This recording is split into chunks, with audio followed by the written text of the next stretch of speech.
জুলাই অভ্যুত্থানের মধ্য দিয়ে তৈরি হওয়া এনসিপি পার্টির সঙ্গে জোট করতে চাইছে বিএনপি।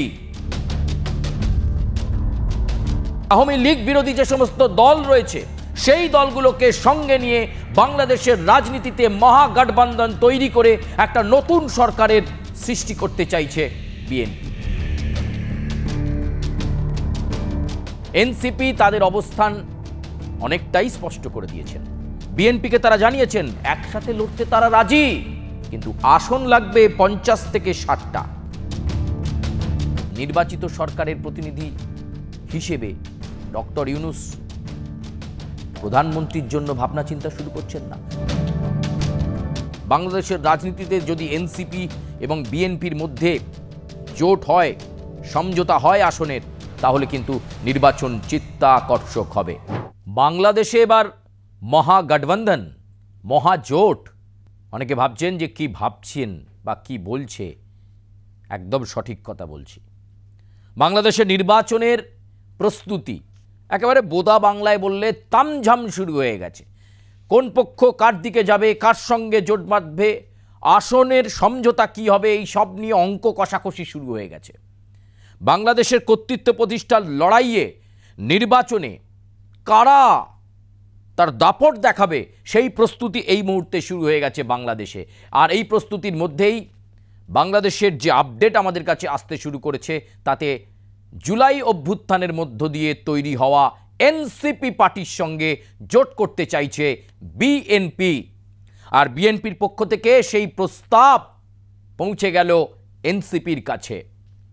ইতিমধ্যেই বিএনপি অর্থাৎ বাংলাদেশের এই মুহূর্তে অত্যন্ত গুরুত্বপূর্ণ প্রধান রাজনৈতিক দল, সেই বিএনপির চেয়ারম্যান তারেক রহমান, আপনারা দেখতে পাচ্ছেন তারেক রহমান, তিনি প্রস্তাব দিয়েছেন এনসিপিকে যে এসো ভাই জোট করি, জোট করলে ফলাফল ভালো হবে এবং এই জোটের সরকার বাংলাদেশের সার্বিক উন্নয়ন করবে, বাংলাদেশের মানুষের দুঃখ দুর্দশা কেটে যাবে, অর্থনৈতিক সমৃদ্ধি আসবে, সামাজিক সংস্কার হবে।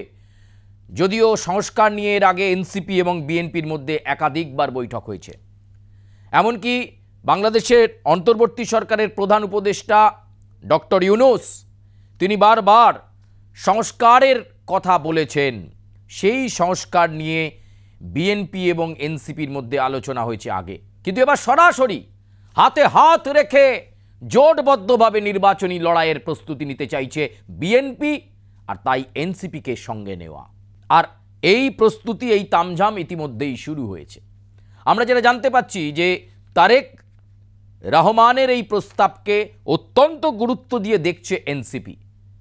শুধুমাত্র যে বিএনপির পক্ষ থেকে গেছে প্রস্তাব আর এনসিপি হাত গুটিয়ে বসে আছে এমন একদমই নয়। এনসিপিও চায় জুলাই অভ্যুত্থানের মধ্য দিয়ে তৈরি হওয়া যুব শক্তি, নবীন শক্তির হাতে গড়ে ওঠা এই এনসিপি বাংলাদেশের রাজনীতিতে দাপট দেখাক। তারা চায় যে একটা বড় জাহাজের সঙ্গে তারা যদি একসঙ্গে অ্যাসেম্বল হয়ে যায়, তাহলে বাংলাদেশের রাজনীতিতে এনসিপিও দাগ কাটবে, তাদের থেকেও নেতা হবে, মন্ত্রী হবে। সেই ভাবনায় এনসিপিও গুটিয়ে বসে নেই।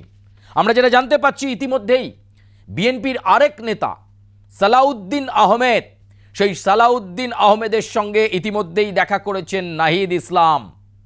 নাহিদ এবং সালাউদ্দিনের বৈঠক অত্যন্ত ফলপ্রসূ, অত্যন্ত গুরুত্বপূর্ণ জায়গায় রয়েছে।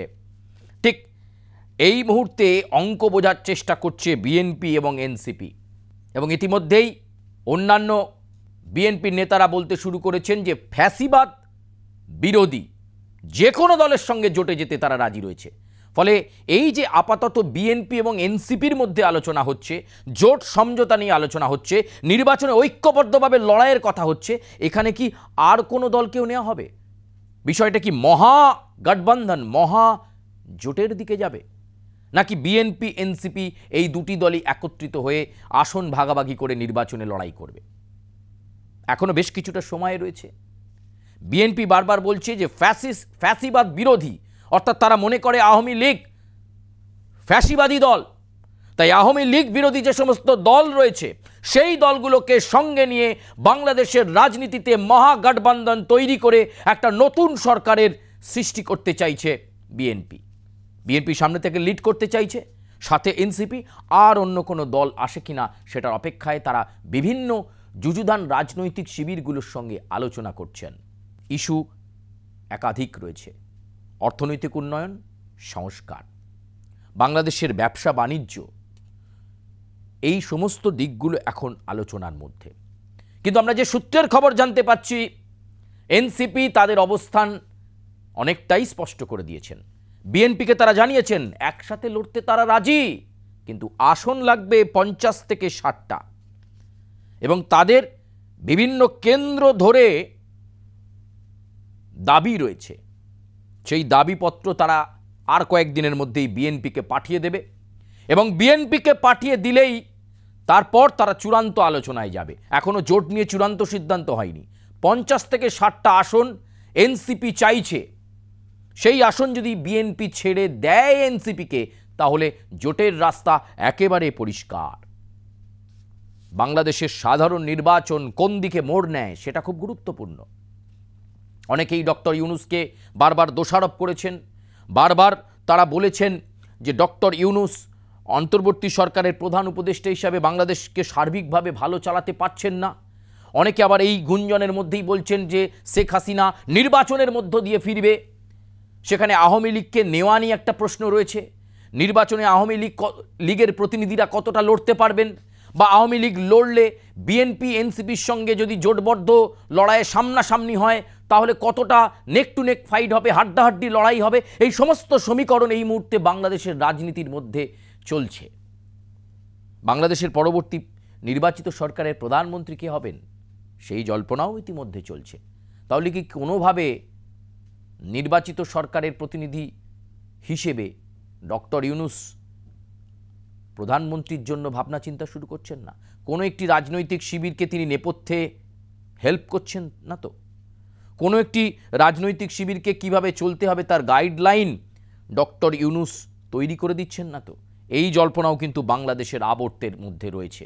কিন্তু এখন এই মুহূর্তে সবচেয়ে চর্চায়, সবচেয়ে বড় আলোচনায় বিএনপি এবং এনসিপির জোট। এই জোট হলে কিন্তু অত্যন্ত গুরুত্বপূর্ণ হবে লড়াই। সে আওয়ামী লীগ নির্বাচনী পদ্ধতির মধ্যে থাকুক বা না থাকুক, এবং আওয়ামী লীগ তাদের হারানো জমি কতটা পুনরুদ্ধার করতে পারবে সেটা যেমন গুরুত্বপূর্ণ বিষয়। এই মুহূর্তে বিএনপি এবং এনসিপি একসাথে করে হলে তারা আরও অন্যান্য রাজনৈতিক শক্তিকে একত্রিত করার চেষ্টা করবে। ফলে 1-এর বদলে 10 নাকি 1:1 কোন লড়াইয়ে যাবে বাংলাদেশ, এটা খুব স্পষ্ট হতে সময় লাগবে। তবে তারেক রহমান ফিলার দিয়েছেন, আর এনসিপিও বার্তা দিয়ে দিয়েছে। সালাউদ্দিন আহমেদ নাহিদ ইসলামের সঙ্গে বৈঠক করে ফেলেছে। প্রস্তুতি একটু একটু করে এগোচ্ছে। বাংলাদেশে সাধারণ নির্বাচনের মাধ্যমে নির্বাচিত সরকার এলে শান্তি, স্থিতাবস্থা সেগুলো ফিরবে তো?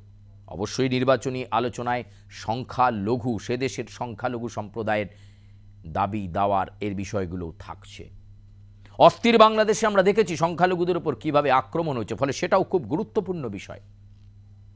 চট্টগ্রাম বা রংপুর এই সমস্ত জায়গায় আমরা দেখেছি যে সেখানে কি জায়গা বা কি পরিস্থিতি তৈরি হয়েছিল। বারবার বলা হচ্ছিল যে গণপ্রজাতন্ত্রী দেশে প্রজাতন্ত্র লুট হয়ে যাচ্ছে, ঠিক থাকছে না, নির্বাচনের দরকার। এবার সেই নির্বাচনী প্রস্তুতি শুরু হয়ে গেছে। বিএনপি এনসিপি একত্রিত হবে কি হবে না, 50-60টা আসন এনসিপি যে দাবি করেছে বিএনপি যেটা শুনবে কি শুনবে না, এই বিষয়গুলোই কিন্তু এখন বাংলাদেশের রাজনীতিতে খুব গুরুত্বপূর্ণ। তবে এটা বলে রাখা দরকার, রাজনৈতিক বিশ্লেষকরা মনে করছেন বাংলাদেশের রাজনীতিতে যদি এনসিপি এবং বিএনপির মধ্যে জোট হয়, সমঝোতা হয় আসনের, তাহলে কিন্তু নির্বাচন চিত্তাকর্ষক হবে। চূড়ান্ত সিদ্ধান্ত হয়তো আর 1-2 সপ্তাহের মধ্যেই পরিষ্কার হবে জোট হবে কি হবে না। আপাতত বাংলাদেশ নিয়ে পর্যবেক্ষণে পর্যন্তই। তবে আপনাদের সঙ্গে বাংলাদেশ সংক্রান্ত বিষয় নিয়ে আবার দেখা হচ্ছে, এবং বাংলাদেশের প্রত্যেক মুহূর্তের আপডেট আমরা চেষ্টা করব আপনাদের কাছে প্রতি মুহূর্তে পৌঁছে দেওয়ার।